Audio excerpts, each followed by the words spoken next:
Assistant commissioner دنیا پور سید وسیم حسن نے تحصیل ہیڈ کوارٹر ہسپتال میں پولیو مہم کا افتتاح کیا۔ پولیو مہم میں 5 سال سے کم عمر بچوں کو پولیو کے قطرے پلائے جائیں۔ مزید دیکھتے ہیں ڈاکٹر قاسم عباس بلوچ کی اس رپورٹ میں۔ تحصیل ہیڈ کوارٹر ہسپتال دنیا پور میں پولیو مہم کا افتتاح کیا گیا۔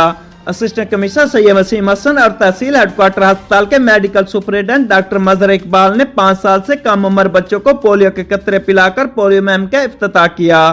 اس موقع پر محکمہ صحت کے دیگر افسران بھی موجود تھے۔ اسسٹنٹ کمشنر سید وسیم حسن اور تحصیل ہیڈ کوارٹر ہسپتال کے میڈیکل سپرنٹینڈنٹ ڈاکٹر مظہر اقبال کا اس موقع پر کہنا تھا کہ تحصیل دنیا پور میں 85,567 5 سال سے کم عمر کے بچوں کو 207 متحرک اور فکس ٹیمیں 16 دسمبر سے 20 دسمبر کے دورانیے میں گھر گھر جا کر پولیو کے قطرے پلائیں گی۔ عوام الناس رہ جانے والے بچوں کو فوری مراکز صحت یا متحرک ٹیم سے رابطہ کر کے پولیو کے قطرے پلوائیں۔